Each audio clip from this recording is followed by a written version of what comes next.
nos da mucho gusto contar con la presencia de Héctor Jaramillo, neurocirujano experto en epilepsia. Tiene aproximadamente 650 pacientes operados en el transcurso de su vida laboral y hoy nos quiere nuevamente compartir su experiencia. Adelante, Héctor, bienvenido. Gracias, Ignacio. Buenos días. Nuevamente damos agradecimiento pues, a estas entidades tan importantes en el desarrollo de mi vida profesional como es la Universidad de Antioquia, el Hospital San Vicente de Paúl y el Instituto Neurológico de Colombia. Vamos a hablar otro tema hoy de cirugía de epilepsia. Nos vamos a enfocar a lo que es la epilepsia extratemporal. Desde la otra conferencia tenemos claro que el fin de la cirugía de epilepsia es, primero, localizar el foco epileptógeno. Este se hace de acuerdo a la semiología clínica que presenta el paciente en sus crisis convulsivas, la relación de este con la imagen estructural anormal que presenta el paciente, el estudio electrofisiológico del paciente con el videomonitoreo y la parte de la resonancia funcional o el estudio funcional para determinar las áreas funcionales que están en relación o no al paciente. Y el fin de la cirugía es resecar ese foco de epileptógeno para tratar de conseguir una mejor calidad de vida en el paciente sin producir un daño cerebral en él. Pues vamos a poner nuevamente tips con respecto a la cirugía de epilepsia. Es claro que la cirugía de epilepsia es la mejor opción para los pacientes que tienen epilepsia refractaria. Los pacientes con epilepsia se pueden clasificar muchos de ellos en síndromes epilépticos clásicos que tienen manifestaciones clínicas típicas, hallazgos electroencefalográficos esperados para esa patología y que su pronóstico está determinado y su tratamiento puede ser paliativo o curativo, tanto como con la droga como con la cirugía. Hay que tener en cuenta también que las crisis epilépticas, el 70% son de origen parcial, el 26% son de origen generalizado y en un 4% no se logra determinar de dónde son las crisis. Si hacemos una extrapolación al número de habitantes que tiene Colombia, nosotros pensaríamos que con una prevalencia de 1.2% tendríamos más o menos en Colombia unos 600.000 epilépticos. En el área de influencia de Antioquia, pongamos 6 millones de habitantes, tendríamos 30.000 pacientes refractarios. Y tener en cuenta también que lo hemos dicho desde la última conferencia, que la cirugía temprana en niños está muy indicada porque les ayuda a un mejor rendimiento desde el punto de vista control de crisis convulsivas y con el efecto de la plasticidad, un mejor resultado en la parte cognitiva del paciente. Nuevamente repito, el efecto de las drogas con respecto a los pacientes con epilepsia refractaria. Las drogas de primera generación, que son las que surgieron antes de los años 90, con muchos efectos colaterales relacionados con la inhibición o la inducción enzimática, se ha visto que con las nuevas drogas esta inducción o esta inhibición es prácticamente nula, pero el efecto que han tenido estas nuevas drogas, las de última generación, en el control de los pacientes con epilepsia refractaria, no tiene mucha significancia estadística. Y nuevamente entra en importancia lo que es un grupo de epilepsia. En el grupo de epilepsia, donde participamos diferentes especialidades, bastión importante, la parte de neurofisiología del epileptólogo, pero también tenemos el concurso de neuropsicólogos, de enfermeras, de neurólogos y también de la parte de neurocirugía y de trabajo social.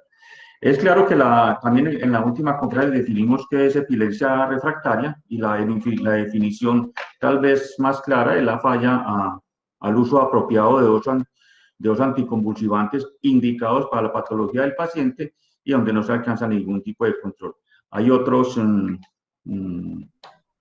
formas de clasificarla como refractaria, cuando el paciente, a pesar del tratamiento médico, sigue presentando crisis convulsivas en un periodo de 3 meses durante 18 meses, o la presencia de crisis por mes por 18 meses. pero la refractariedad en niños y en adultos es diferente. A veces en los niños podemos catalogar que presentan con relativa frecuencia epilepsias catastróficas que si no se actúa rápidamente, el paciente llevará a un daño cognitivo severo.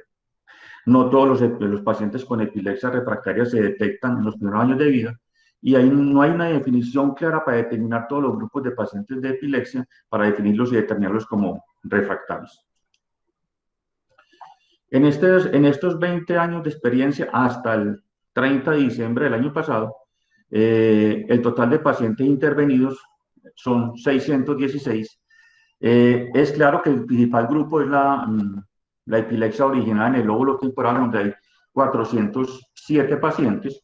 No hay mucha diferencia estadística entre hombres y mujeres, siendo un 50% femeninos, 49% masculinos. A pesar de que esto es un centro, donde trabajo es un centro de epilepsia dedicada a los adultos, en el transcurso del tiempo, hasta que los impedimentos de habilitación no nos permitieron seguir operando menores de edad, se han operado 124 pacientes. En la última conferencia hablamos de la epilepsia del lóbulo temporal, sobre todo la parte de esclerosis mesial temporal. En la conferencia de hoy nos vamos a dedicar a la epilepsia extratemporal, en la cual tenemos mayores de edad 71 pacientes y menores de edad 44 pacientes, un total de 115 pacientes. Es claro que la epilepsia extratemporal es mucho más frecuente en niños que en adultos, pero como le digo, ya con el impedimento de la habilitación, no es posible operar niños en esta institución. En la última conferencia, para tomar y resumir y reasumir lo que se ha dicho, hablamos de una patología concreta que era la esclerosis mesial temporal, donde los signos clínicos de un paciente nos llevaban a una epilepsia que es originada en un lóbulo temporal, con la actitud del paciente descoordinada, con movimientos repetitivos, con chupeteo, con posiciones distónicas del miembro contralateral y con otros movimientos que nos ayudan a nosotros a tratar de lateralizar el sitio de origen de la crisis convulsiva, como es, por ejemplo, el tocarse la cara o la nariz con la mano del mismo lado que le produce la crisis convulsiva, en este caso el lado derecho. Ahora vamos a ver pacientes con una patología totalmente diferente, pacientes que tienen patologías múltiples, por ejemplo, aquí un angioma cavernoso, localizado tanto en el lado derecho como en el lado izquierdo, y un paciente que también puede tener auras, pero usa una aura aquí focalizada en el miembro superior derecho con una posición distónica, se la coge con el miembro superior izquierdo, y las manifestaciones clínicas de este cuadro convulsivo son mucho más severas, son mucho más llamativas, con posiciones totalmente anómalas, con giro brusco de cabeza, ojos y con movimientos tónicos y posiciones distónicas de las extremidades. Entonces, en resumidas cuentas, vamos a trabajar sobre el grupo de pacientes de epilepsia extratemporal, de los cuales tenemos diferentes procedimientos, entre los cuales hemos hecho cirugías paliativas, como es una callosotomía y un estimulador de nervio vago, en 31 pacientes, y en el resto de pacientes hemos hecho lesionectomías, hemos hecho lobectomías, desconexiones lobares y hemisferectomías.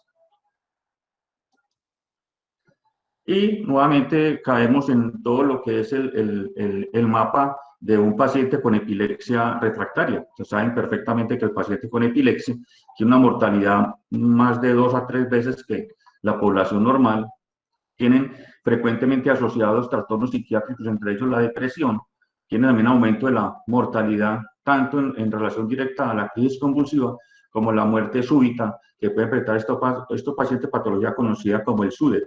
Tener en cuenta lo que dijimos anteriormente, que el 70% de las crisis de los pacientes epilépticos refractarios tienen un origen focal, y eso es lo que se debe estudiar. Entre los dos síndromes de epilepsia refractaria tenemos la epilepsia del lóbulo temporal y las extratemporales. Y cada una de estas dos regiones se pueden, dentro de sus mismas diferentes pacientes que presentan cuadros convulsivos refractarios, clasificarlos en síndromes epilépticos, que es por sus manifestaciones clínicas semejantes, electroencefalograma y el pronóstico, se pueden agrupar, como es, por ejemplo, la epilepsia del lóbulo temporal, a los cuales el tratamiento quirúrgico es un tratamiento ideal. En la parte extratemporal tenemos unas patologías o unos síndromes como las encefalopatías. Entre las encefalopatías tenemos el síndrome de West, que conocemos nosotros, en el cual se presenta entre los 4 a 7 meses de edad, relacionado más que todo a patologías de hipoxia neonatal y manifestado electroencefalográficamente con ipsarritmias. El síndrome de Lennox-Gastaut se presenta antes de los 8 años, con unas manifestaciones electroencefalográficas de punta onda lenta y con manifestaciones clínicas de diferentes crisis convulsivas, entre las cuales las más llamativas son las atónicas y las tónicas. En el paciente con estas crisis atónicas tienen trauma frecuente de cráneo por caer de su propia altura, con manifestaciones clínicas de este trauma frecuente a nivel de la cara. Y también tenemos otra encefalopatía que es el síndrome de Dravet, que se presenta en pacientes del primero a los 12 meses, manifestado con mioclonias, con cuadro febril y con una resonancia normal. A este tipo de patologías nosotros no le podemos ofrecer sino tratamiento paliativos. Paliativos es para disminuir la frecuencia de las crisis, y entre los tratamientos paliativos está la callosotomía y la estimulación del nervio vago. También a los pacientes con epilepsia extratemporal le podemos ofrecer en cierta medida tratamientos definitivos y curativos, como veremos posteriormente. Entonces, de las cirugías paliativas, que son 31 pacientes, de los 115 que llevamos en este grupo, a 11 pacientes les implantamos estimulador de nervio vago, con el cual obtenemos una mejoría del 60%, y su indicación se presentan manifestaciones convulsivas de tipo convulsiones tónicas, tónico-clónicas o mioclónicas. Desde las complicaciones que se presentan con ese tipo de tratamiento, que se implanta en el lado izquierdo del cuello, se manifiesta la ronquera y la tos, que son en directa relación a la estimulación indirecta que puede sufrir el nervio laríngeo recurrente cuando se aumenta la estimulación de este sitio. Y a 20 pacientes se le han ofrecido callosotomías, o se le han hecho callosotomías para manifestaciones de crisis convulsivas como tónicas, tónico-clónicas y mioclónicas, pero en esto la más importante y en el más resultado se encuentra en este tipo de tratamientos en las crisis atónicas, que se mejoran un 75%, y las otras crisis tienen una mejoría entre el 60 y el 80%. De las complicaciones que se pueden presentar en este tipo de cirugía de la callosotomía, tenemos la infección, la hemorragia intraventricular, las paresias y el síndrome de desconexión, que ocasionalmente se ve. Pero aquí sí tenemos una cosa clara con evidencia extratemporal. Con la epilepsia extratemporal, el Engel del grupo que tenemos en este momento, tenemos un Engel bueno solamente en el 48%, y un Engel malo, o sea, lo que hemos clasificado como Engel 3 o 4, que es una mejoría mínima o no mejoría con el tratamiento quirúrgico, en el 52%. Pero es que la cirugía de tratamiento paliativo, como es la callosotomía y el estimulador de nervio vago, por su misma hecho de llevar implícito, que es un tratamiento paliativo, si lo clasificamos con Engel, estos pacientes nos van a dar siempre, o la gran mayoría de las veces, Engel 3 o Engel 4, porque en ellos el fin es disminuir la frecuencia de las crisis, y sobre todo crisis tan incapacitantes como son las crisis atónicas. Entonces, en este paciente ya la clasificación de Engel es un poquitico injusta con respecto a este tipo de procedimientos, y muchos hablan de disminución en cuanto a la frecuencia de las crisis. Esta disminución de la frecuencia de las crisis se evidencia en la calidad de vida, tanto para el paciente como para el cuidador, en el cual pues, se ve claramente que estos pacientes tienen menos traumas encefalocraneanos, por lo tanto, su calidad de vida mejora. Así, vemos que entonces, si sacamos los 31 pacientes de cirugías paliativas, nos quedaría más o menos un Engel bueno en el resto de pacientes, casi en el 60%, y un Engel malo en el 40%, que más o menos son las estadísticas que se reportan internacional. internacionalmente.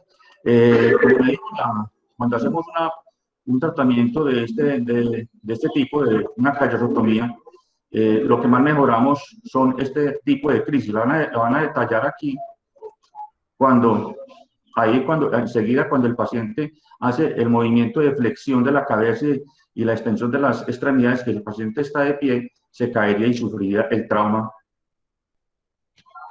en ese momento. Sufriría el trauma encefalocraniano. Es difícil de captar ese tipo de crisis, pero aquí se logró captar.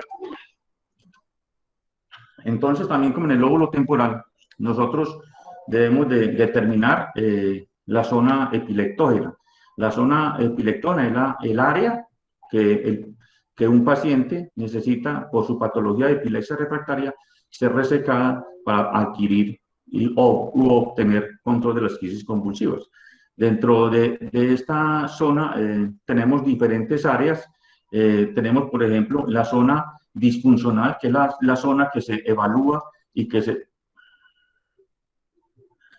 estudia de acuerdo a las manifestaciones clínicas, a la evaluación neuropsicológica y a la evaluación funcional, en el cual uno determina cuándo en un paciente, qué parte de un lóbulo o qué parte de una región temporal frontal está disfuncionando en un paciente.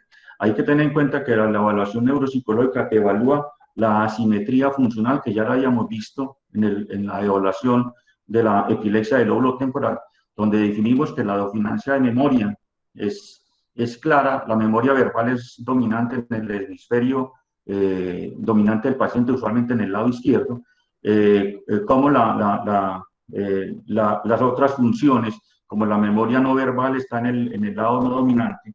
Es uno con una evaluación neuropsicológica lo que establece una asimetría funcional, la asimetría de acuerdo a la patología que tiene el paciente y determinar si hay una disfunción hemisférica y el grado de plasticidad que ha presentado el paciente de acuerdo al traslado de diferentes funciones de un hemisferio o de una región hacia otro lado.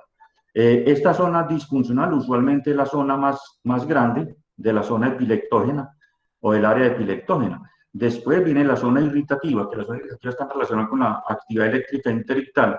La zona sintomatogénica, que es la zona que se manifiesta desde el punto de vista semiológico, que nos ayuda a localizar la lesión por extensión de las manifestaciones de la actividad eléctrica o en el inicio. Uno debe tener bien claro esto, que las manifestaciones clínicas de un paciente con un cuadro convulsivo puede estar en directa relación a la actividad eléctrica en ese punto o a la extensión de esa actividad eléctrica a áreas que son elocuentes, que tienen manifestaciones clínicas.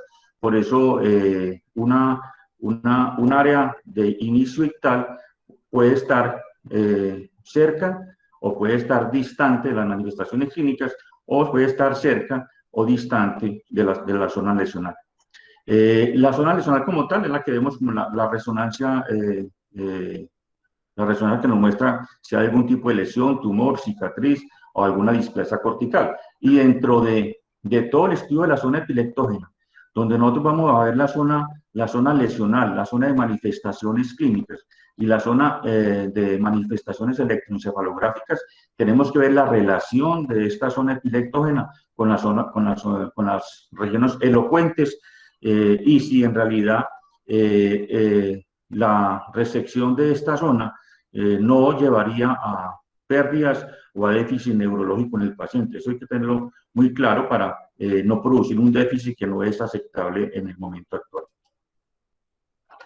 Entonces, en la epilepsia extratemporal ya hablamos de las diferentes regiones. Esto es pues, la extensión del área que vamos a hablar. Es demasiado grande porque tenemos que hablar de la región frontal, hablar del cuadrante posterior y de cada una de sus caras. Y fuera de eso, hablar también de la región de la ínsula. De la epilepsia frontal, tenemos la parte dorsolateral, que es toda la parte lateral del hemisferio cerebral, en el cual vamos a encontrar el área dorsolateral central, donde está el área motora, el área 4, el área premotora, que está por delante del área 4 y que está compuesta por el área 6, 8, y también está por el área del lenguaje por las áreas 40 y 44, que son la pars triangulares y operculares. Tenemos el área prefrontal, que es la punta del lóbulo frontal, que tiene unas funciones de tipo más bien ejecutivo.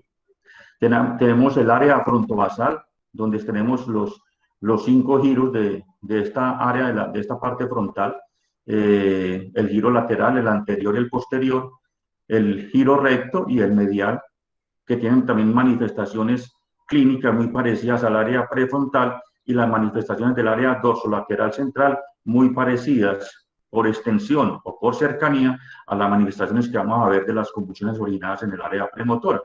Y tenemos una epilepsia también originada en la parte frontomesial.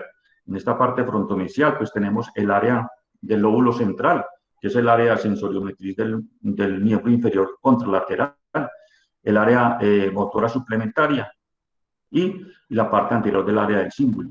Y en el cuadrante posterior tenemos toda la parte sensitiva, tanto el área sensitiva primaria como la región parietal y las áreas de asociación visual y de lenguaje que son importantes desde el punto de vista manifestaciones clínicas en el paciente que sufre un cuadro convulsivo en el cuadrante posterior. Entonces empezamos con el área motora y el área promotora. El área premotora, el área motora central es el área 4 y 6. Uno tiene que, en esta parte del estudio de la epilepsia, uno como neurocirujano, y más que todo, y en eso pues sí son expertos los epileptólogos, es en el seguimiento y en la relación que existe desde el punto de vista manifestaciones clínicas, eléctricas y anatómicas, una correlación clínico-eléctrico-anatómica del sitio donde se están originando las crisis, de las manifestaciones clínicas de esta, para seguirlas en su red, para poder determinar una hipótesis clara de dónde se está originando las crisis convulsivas, cuál es el área afectada y qué relación tienen con el área lesional, si es que existe o no existe.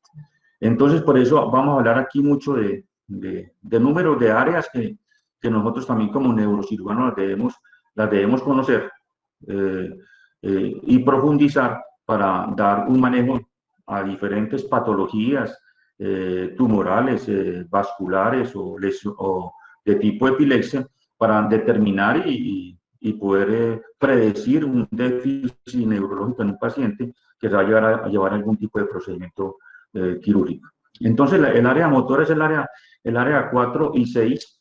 Es claro que desde el punto de vista histológico es un área de 6 capas con células piramidales gigantes, que su principal aferencia viene desde la región del tálamo, de la región ventrolateral y del cerebelo, y que su parte eferente, pues todo lo vamos a saber que es el tracto corticoespinal.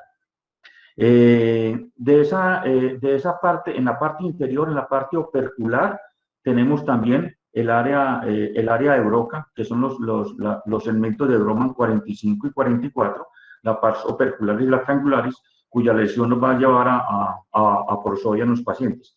La semiología de esta área, cuando hay algún tipo de actividad convulsiva en esta área, sea por alguna lesión intrínseca del área o por extensión de alguna parte que lleva a estimular esta área, está en relación con la activación de los músculos que todo el mundo conoce con respecto a la distribución desde el punto de vista topográfico que tiene el cuerpo en esta área. Entonces, la semiología de esta área se manifiesta con movimientos clónicos de cara, mano o miembros inferiores. Mientras la región promotora, que ya hayamos dicho que está más relacionado con el área de Broman 6 y 8, que se ve tanto en la parte lateral como en la parte medial, esta área más el área anterior del giro del cíngulo está relacionada con cuando su actividad eléctrica llega a esta región, da manifestaciones de versión severa de la cabeza, de los ojos y del tronco, y usualmente se caracteriza por dar una posición tónica, la mayoría de las veces asimétrica de las extremidades. Hay que tener en cuenta también que cuando el surco frontal superior llega al surco precentral. Esta área es el área de representación frontal del movimiento de los ojos, que a veces esto es lo que explica la aversión severa que hace los ojos hacia el lado contralateral. Entonces, como les dije ahorita, la actividad de la región central con los movimientos tónicos está en directa relación a la estimulación de cualquiera de estas representaciones de los músculos en el ser humano, que se presentan así en forma topográfica, tanto en el área motora como en el área sensitiva, donde vemos que la gran representación cerca al opérculo frontal es la región de la cara, de la lengua, y una gran representación en el tercio medio está la representación de la mano, y en la parte medial está la representación del miembro inferior contralateral. Y se manifiesta con crisis tónicas, movimientos tónicos de una hemicara, aquí en este caso una estimulación, un origen de una crisis en el lado contralateral, o sea, en el lado derecho de esta paciente. Y en el área promotora, ya vimos que una lesión, en este caso una lesión cicatricial postraumática del área premotora, puede llevar a estimulación, irritación y excitación del área motora suplementaria. Y en este tipo de pacientes, la semiología es mucho más intensa, es mucho más severa que lo que se ve en una estimulación directa hacia el área sensoriomotriz. Aquí la activación, aunque tiene también aura, la activación de esta área es un área que lleva a esta posición tónica, asimétrica, de las cuatro extremidades,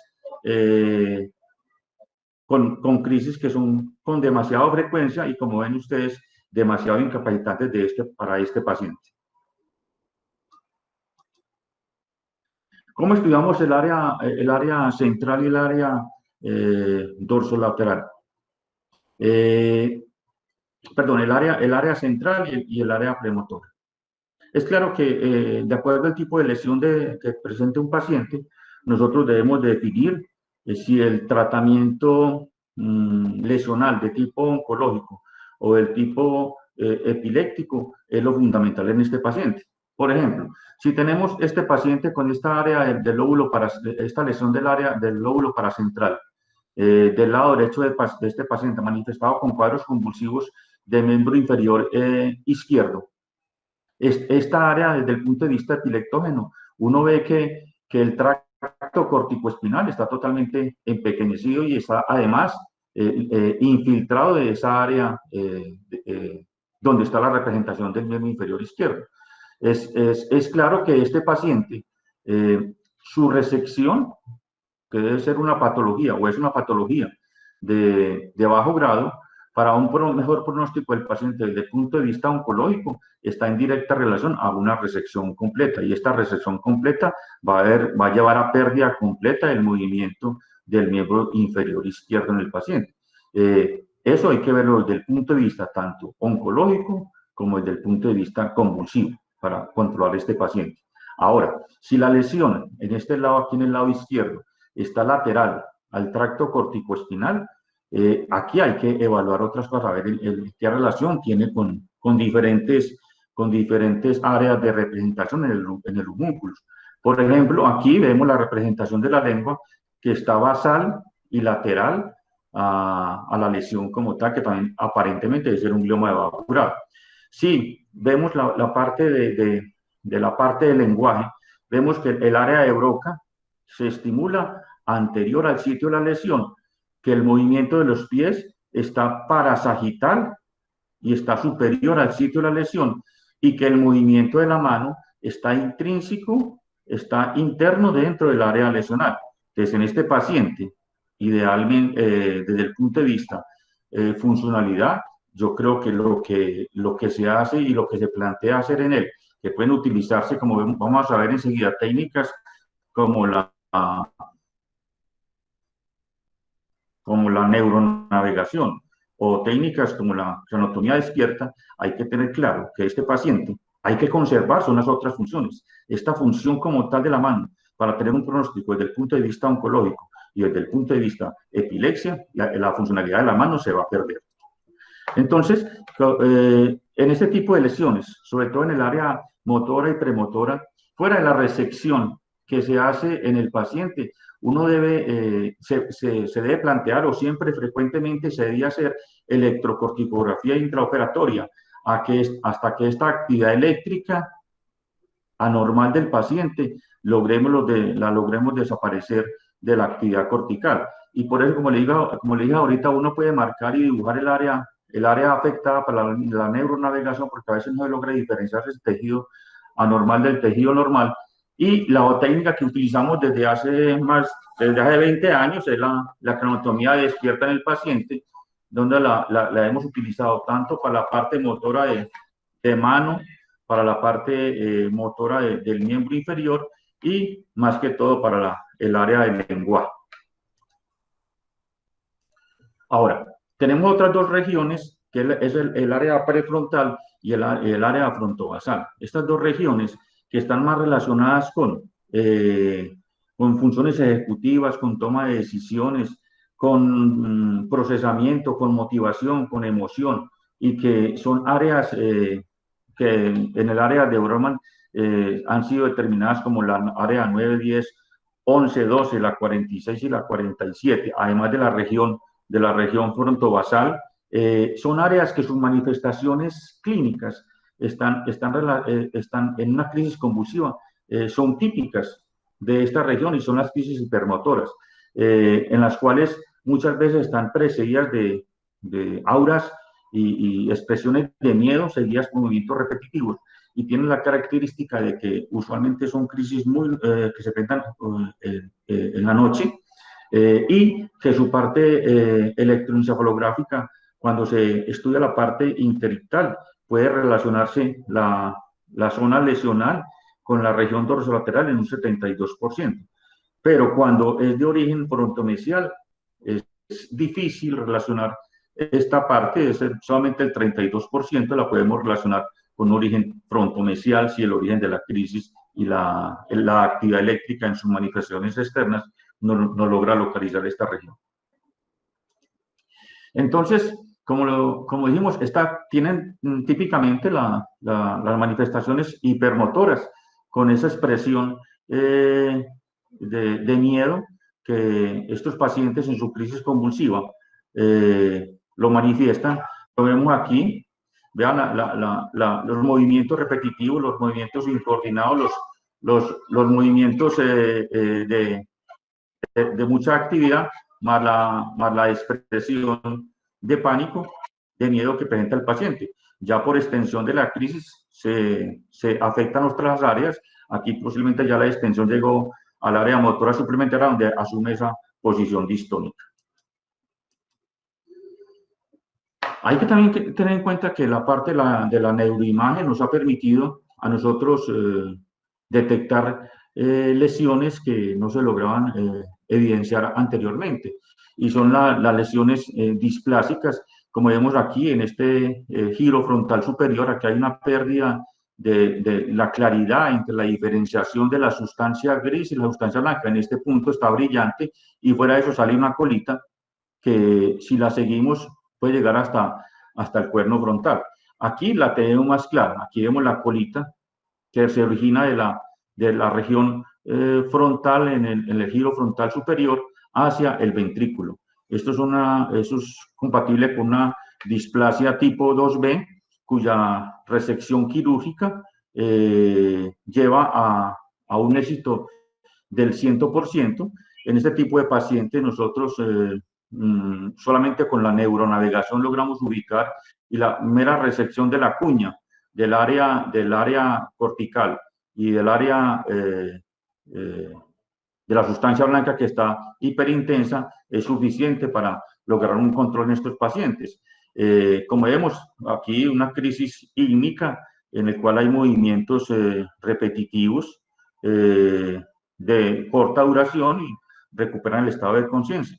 Y a veces durante el mismo estudio electroencefalográfico, el videomonitoreo con estimulación fotónica para provocar crisis convulsivas, como vemos en este paciente, Las crisis aquí es absolutamente sin auras, en el cual esos movimientos son bruscos de las cuatro extremidades y luego asume la posición distónica en relación directa a la extensión de la crisis convulsiva.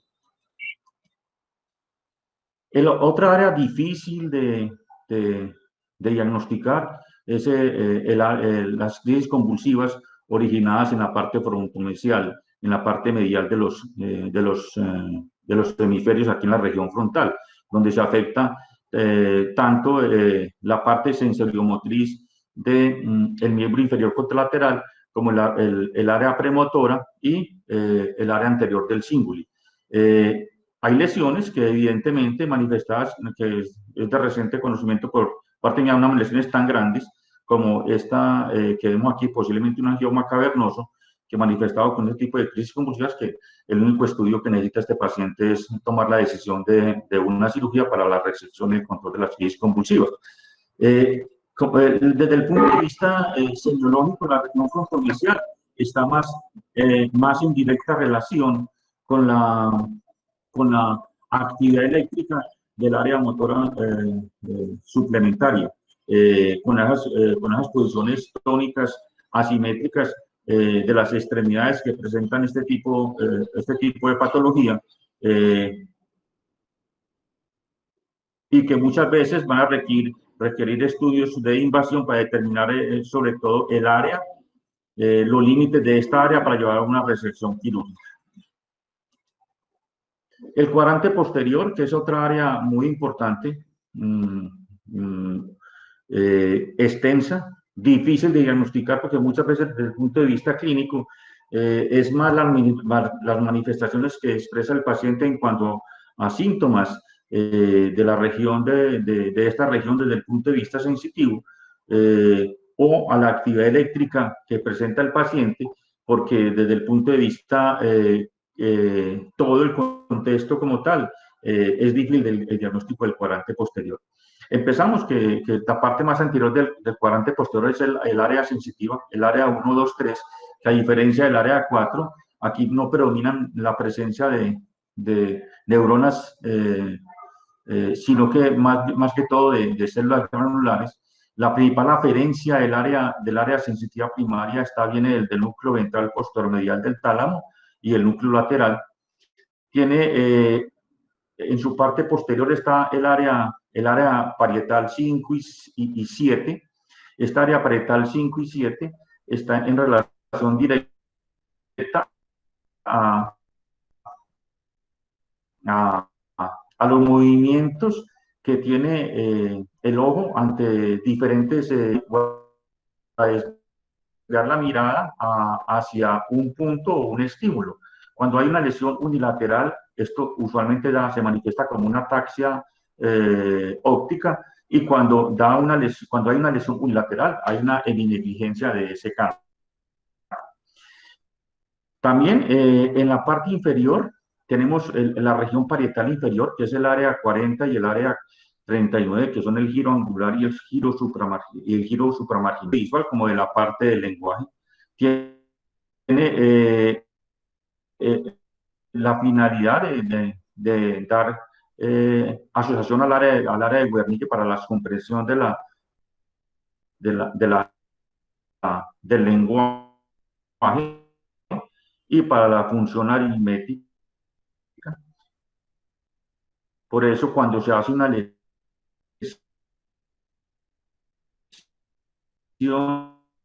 de esta área en el lado dominante da una praxis inferior. En el área sensitiva suplementaria, el área 43, está el área primaria del gusto, que muchas veces cuando está de mal sabor. Y en el área del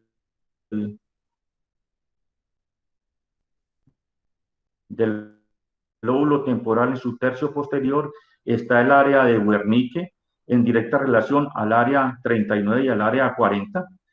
Y está el giro de Hels, en la parte ya, la corteza que son áreas de asociación, que son las 18 y 19, y que están en la parte superior y en la parte inferior. toda esta representación de la parte sensitiva del paciente, muchas veces son las manifestaciones clínicas que nos orientan a que el paciente de por sí está presentando algún tipo de manifestación del cuadrante posterior para llevar a un estudio de esa región.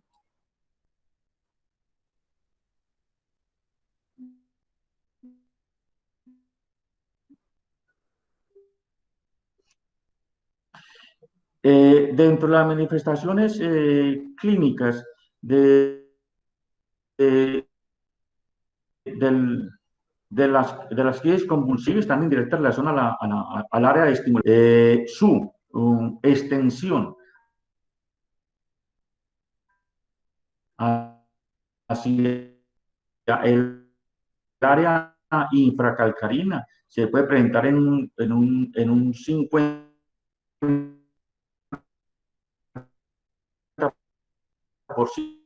y se pueden asemejar a crisis parciales complejas semejantes a la epilepsia del lóbulo temporal. Cuando su irradiación se hace hacia la región superior a la estimulación del área sensoriomotriz primaria y de la ínsula, donde hay otro tipo de manifestaciones clínicas. La cirugía del cuadrante, la cirugía y la epilepsia del cuadrante posterior es compleja y es exigente, porque muchas veces está asociado a patología del lóbulo temporal. Por ejemplo, en este caso, aquí tenemos un paciente con una esclerosis mesial derecha y que tiene una lesión calcificada en el cuadrante posterior. Este paciente tiene una actividad intelectual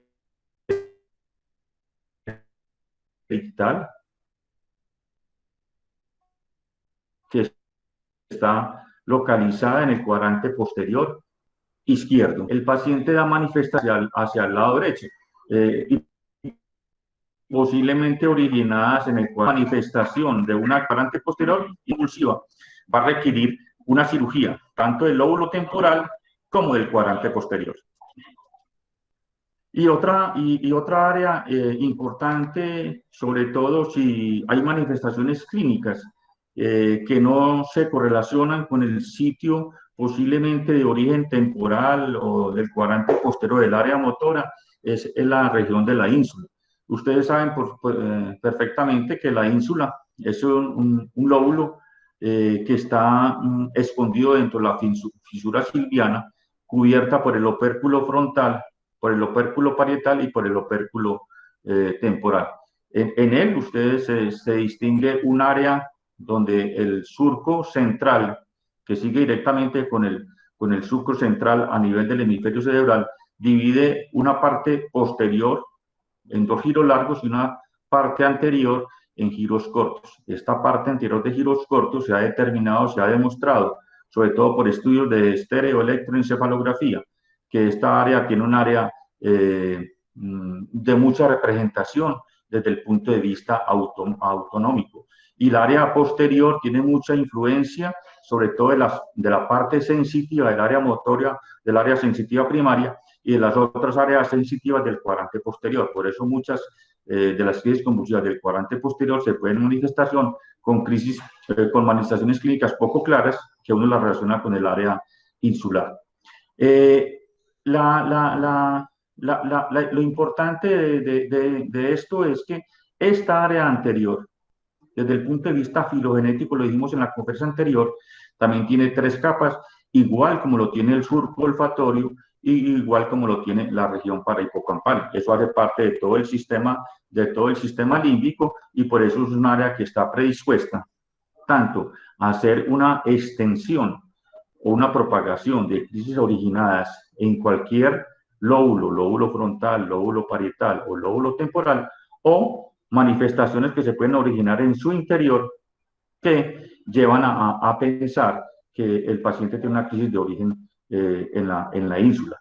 Pero hay que tener en cuenta que muchas de sus manifestaciones, por eso es un área de integración, se pueden semejar a cualquier tipo de crisis originada en cualquier área. Pero lo más típico que se ha visto en las manifestaciones clínicas de un paciente que tiene una epilepsia original en la ínsula es la sensación de constricción de la tráquea, las sensibilidades de grandes territorios no placenteras, a veces con dolores intensos, lo que se ha definido como un dolor insular, la disartria marcada de los pacientes y las manifestaciones motoras cuando esta crisis se extiende hacia el área motor. Aquí vemos una lesión en la ínsula que también afecta el opérculo frontal y vemos en este corte sagital también la afectación. Y en esta paciente vemos que la manifestación está en directa relación a la disartria marcada y esta disartria se sigue de una manifestación de contracción tónica de la hemicara izquierda, en directa relación posiblemente a la extensión del estímulo hacia el área de representación de la cara. Y por último, hemos hecho otro tipo de procedimientos para completar lo que la naturaleza no ha hecho, estas lesiones quísticas severas que afectan todo un hemisferio, donde el paciente presenta un cuadro convulsivo focalizado hacia ese hemisferio. El procedimiento que se hace aquí es hacer una desconexión, una hemisferectomía tanto del cuadrante posterior, el cuadrante anterior, una resección de todo el lóbulo temporal y una desconexión también a nivel de una callosotomía completa.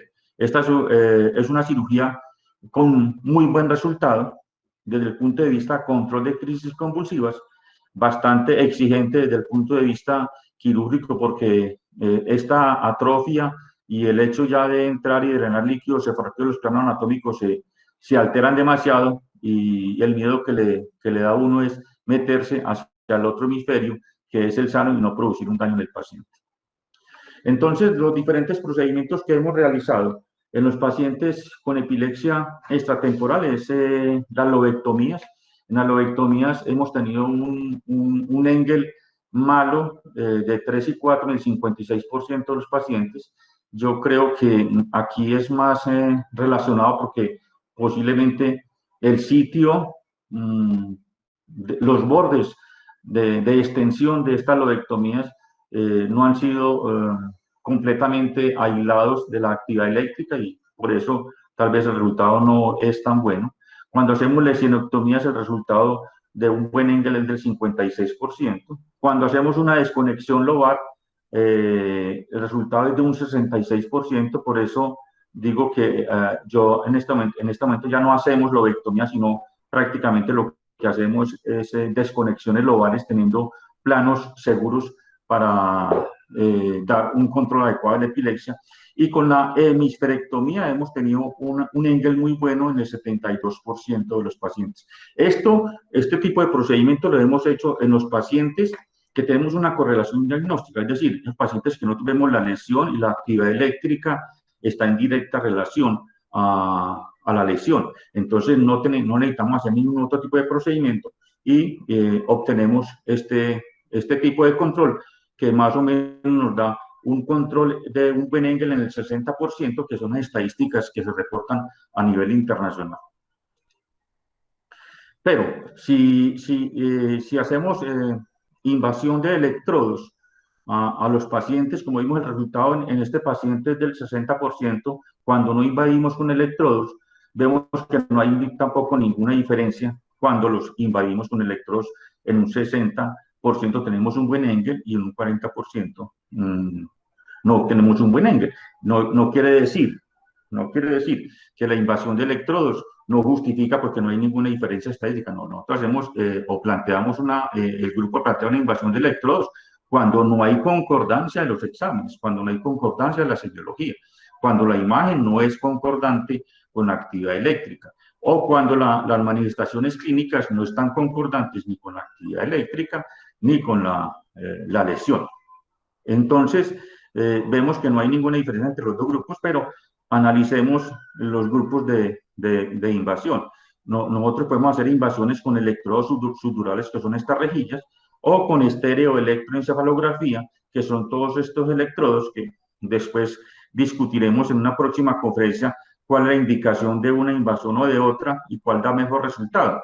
Entonces, en los pacientes con invasión de electrodos tenemos un buen Engels en 20 pacientes y un mal Engels en 13 pacientes. No hay ninguna diferencia entre los dos grupos.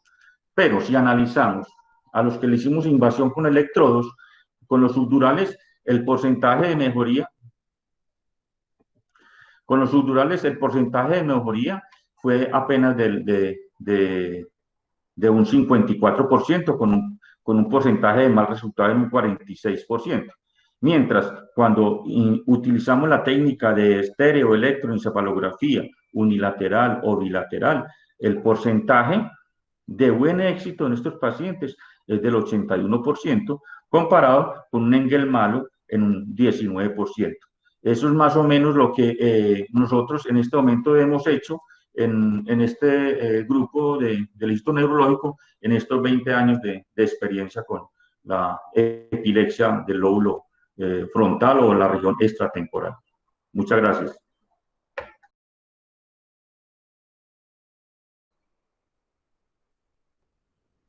Héctor, muchísimas gracias. Al principio me pareció, no sé si entendí mal, dijiste que los nuevos anticonvulsivantes no se ha demostrado que tengan más efectividad que los viejos. Como te digo, no sé si entendí mal. O sea que la utilización del levetiracetam no es, digamos, no está demostrado que sea mejor que los otros. No, sí es mejor desde el punto de vista reacciones colaterales que presentaban los pacientes con esa hiperplasia gingival que presentaban antes o con los efectos que presentaban con otro tipo de drogas. Lo que quiere decir con esta diapositiva es que los nuevos anticonvulsivantes ni producen inducción enzimática, ni aumentan.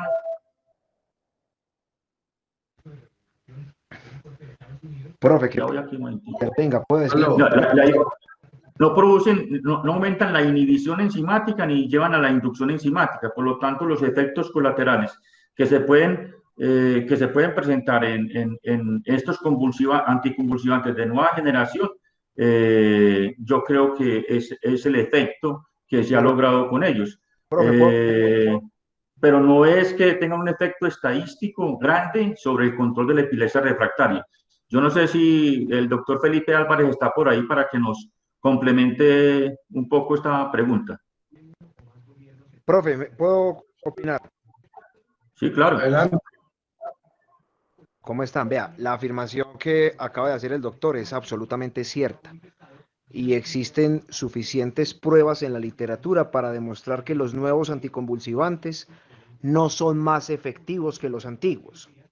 Lo que pasa es que para que un medicamento sea efectivo depende de que haga bien su tarea, pero a la vez sea bien tolerado, ¿cierto? Y en ese aspecto definitivamente la diferencia es grande. Pero incluso en las guías de la Liga Internacional contra la Epilepsia, el levetiracetam está a la altura de la carbamazepina para el tratamiento de un paciente adulto con epilepsia focal. Porque los estudios que intentaron demostrar que el levetiracetam era mejor, obviamente usando la carbamazepina en las condiciones ideales, o sea, de liberación lenta y tomándola en el tiempo adecuado durante el día, demostró que si usted usa un medicamento viejo de forma adecuada, es igualmente efectivo. Entonces, desde ese punto de vista, la afirmación de los anticonvulsivantes nuevos no son mejores que los viejos es técnicamente cierta. Gracias, Diego. Okay, gracias. Y muchas gracias a ustedes y al profe, qué chimba de exposición, muchas gracias. Yo tengo otras dos preguntas, Héctor, y me perdonas la indecencia. La primera, cuando ustedes tienen una epilepsia en áreas elocuentes como área de Broca o como presentaste ahí en zona motora, ¿se va ese pedazo o qué decisión toman? A ver, Ignacio, otra vez la preguntita más clara que no entendí.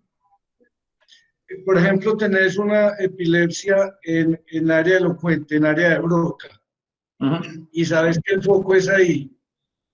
Eh, ¿Se procede de todos modos con la resección de esa zona o qué se hace? Ahí entramos a una discusión y lo voy a hablar yo desde el punto de vista neurocirugía. Yo no veo por aquí al doctor Felipe Álvarez, no sé si está por ahí. O si no, Diego nos ayuda. Una cosa para mí es cuando tenemos eh, una epilepsia crónica, refractaria, en un sitio o en un área elocuente. Para mí, el tiempo, la cronicidad de las manifestaciones clínicas ha hecho que, que esta función en esa área haya sido desplazada hacia otra área. Eso es lo que yo evidencio y he evidenciado en todos mis pacientes. Por eso, cuando yo planteo que en las pacientes que tenían lesiones del área central, para mí, ese paciente hay que tener claro qué es la cirugía de epilepsia y qué es la conservación de áreas elocuentes. Cuando está afectada el área primaria, esa área se va a perder. Pero cuando lo vemos o lo veo yo, por ejemplo, un lóbulo temporal esclerosado. Un lóbulo temporal esclerosado, para mí, cuando llega a ser esclerosado, yo siempre he considerado, aunque los estudios puedan demostrar otra cosa, pues como el test de WADA, que la memoria está ahí, yo siempre he considerado que en una cicatriz de esa no puede haber ningún tipo de función.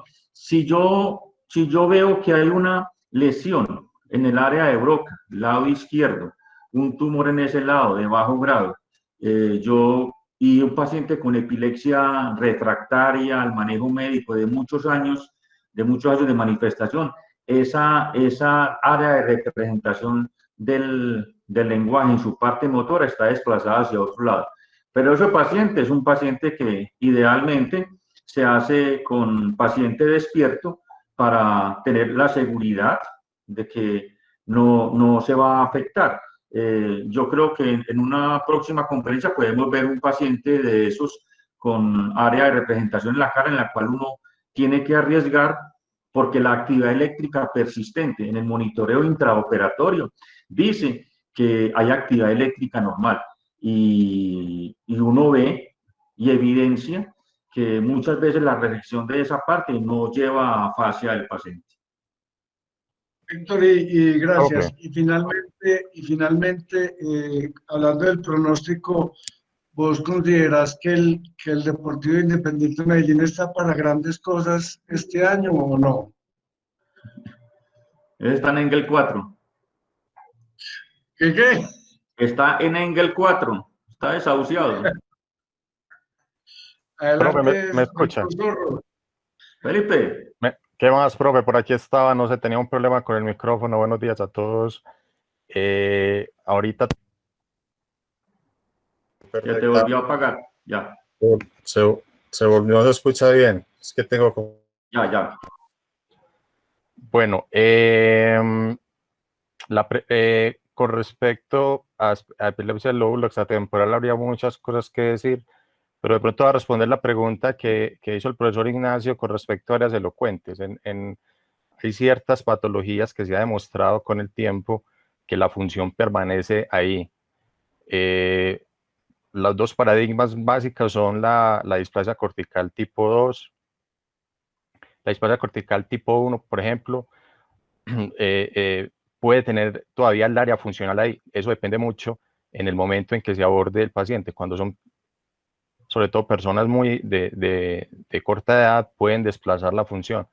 Pero en ciertas patologías la función puede permanecer, digamos, desplazada hacia otro sitio. La displasia tipo 2 o los tumores de bajo grado tienden habitualmente a desplazar las funciones. El viernes pasado tuvimos una cirugía con el profe Jaramillo, donde el área de Broca estaba infiltrada por el tumor, desde el punto de vista imagenológico, anatómico. Y lo mapeamos con paciente despierto y no había función, y se logró resecar y mejorar, como todos sabemos, entre mayor resección del tumor, pues mejor pronóstico, y el paciente salió intacto desde el punto de vista motor, no sé, en otro tipo de abordaje a otro tipo de paciente no se le hubiera dicho o no se le hubiera ofrecido esa cirugía, le hubiera dicho vas a salir con una fascia de Broca, una zona elocuente. Y otras cosas para la charla, de pronto, para aportar, me pareció muy buena la charla, creo que no hay mucho que decir desde el punto de vista de semiología, era enfatizar varias cosas. En los últimos años se ha tratado de hacer como cirugías más tempranas que tardías, no llegar a la farmacoresistencia. En la última charla que tuvimos la oportunidad de presenciar con la jefe de la epilepsia, la doctora Ellen Cross, hacía mucho énfasis en que casi hacer la cirugía como profiláctica, ojo con este término entre comillas, en pacientes que uno sabe que son fármacoresistentes o que van a llegar a ser fármacoresistentes. Este es un tema muy controversial, pero que el mejor escenario posible puede llegar a ser 20, 30, 40 años de tratamiento farmacológico y que son de fácil acceso y que no están en zonas elocuentes.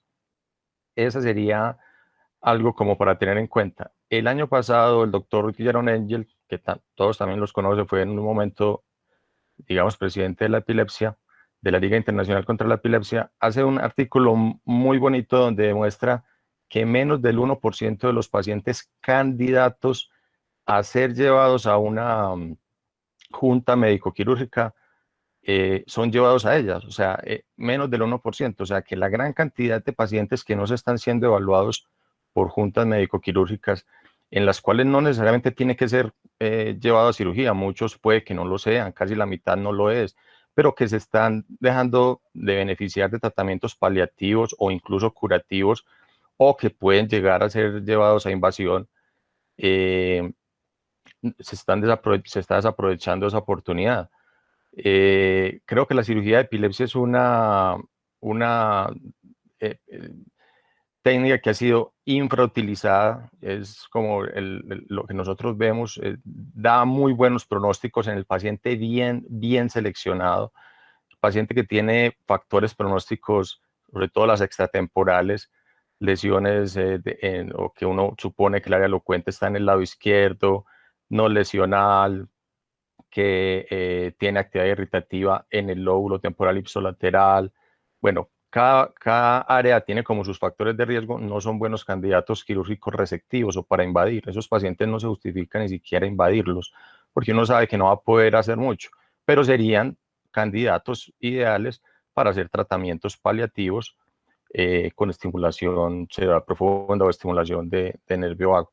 Entonces, cada pedacito, digamos, del cerebro tiene un comportamiento diferente y dependiendo de la patología que está en curso, uno puede determinar o decirle al paciente si va a ser un buen, regular o candidato quirúrgico y jugar con los potenciales daños y los potenciales beneficios en cada paciente. Siempre, cuando uno arranca una cirugía, un grupo de cirugía de epilepsia, debería de empezar con los casos fáciles, los bola-bola o las epilepsias del lóbulo temporal. Las extratemporales, como mostró el profesor Jaramillo, no son las mejores candidatas, no son las que mejor resultado dan y de pronto hace que el grupo se bajonee y empiece a mostrar malos resultados. Pero con la curva de aprendizaje nosotros lo hemos vivido. Por ejemplo, lo que mostraba el profe cuando utilizábamos subdurales, el resultado era diferente, el paciente salía con mucho más posibilidad de déficit, más posibilidad de infección. Esto de la estéreo, que lleva muchos años, pero que en Colombia se implementó relativamente poco, hace poco, nos ha traído muchos, muy buenos beneficios y hemos podido ayudarle a personas con epilepsias extratemporales que los habíamos presentado antes y que no nos habíamos considerado candidatos quirúrgicos. Eran esos como tips que quería hacer comentario y felicitaciones, profe, por la presentación. Gracias, Felipe. Buenos días. Buenos días, doctor Zorro. Doctor Ramillo, pues felicitarlo, como siempre he sido partícipe de sus charlas desde hace muchos años y en cada charla me llevo un concepto nuevo, aprendo mucho en los congresos, en estos webinares. Pues básicamente unos comentarios. Yo me formé con electrocorticografía intraoperatoria. ¿Qué ventajas tenía? Que era una técnica supremamente barata, porque con la araña de Montreal hacíamos todos los mapeos corticales al paciente y le definíamos sin necesidad de colocarle rejillas ni esteroid. Era una técnica, la araña de Montreal se utiliza para todos los pacientes, simplemente hay que hacer una craniotomía grande y con muy buenos resultados, con pacientes con Engel bastante buenos.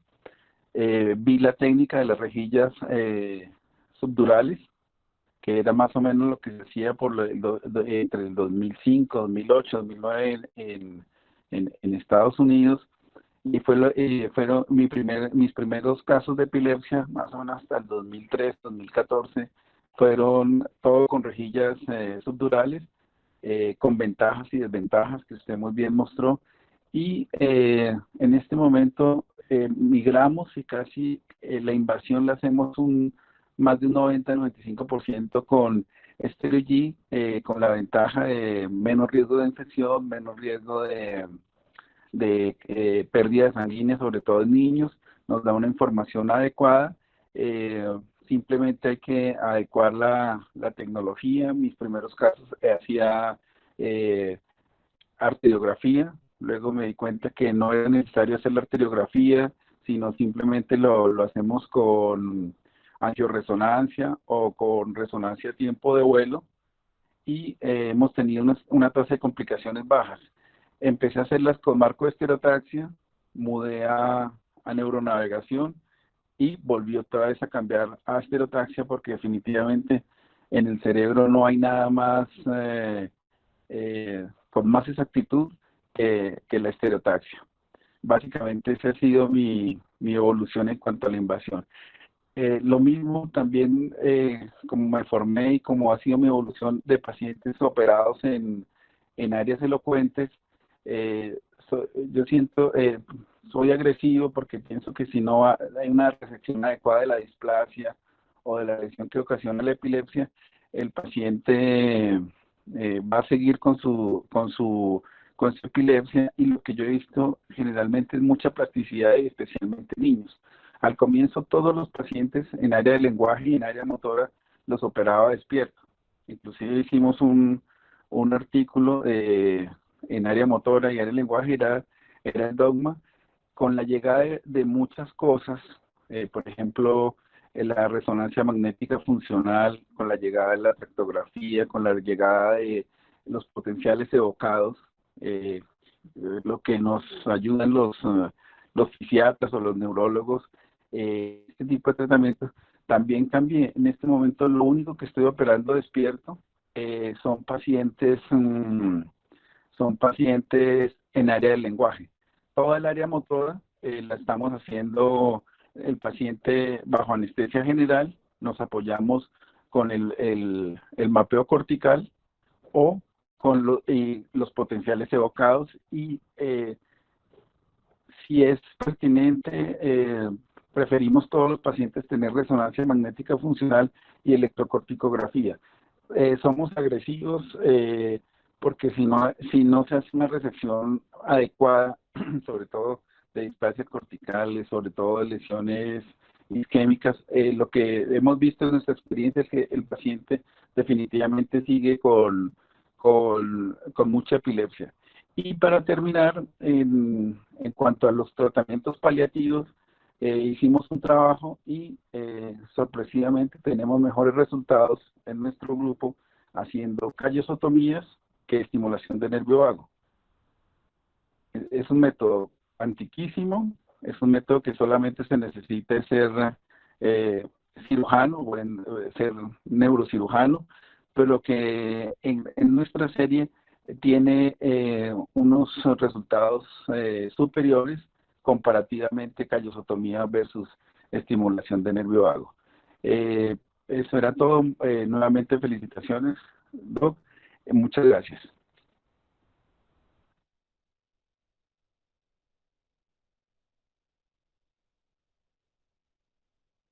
Muchas gracias, doctor Zorro. Adelante, Dianita.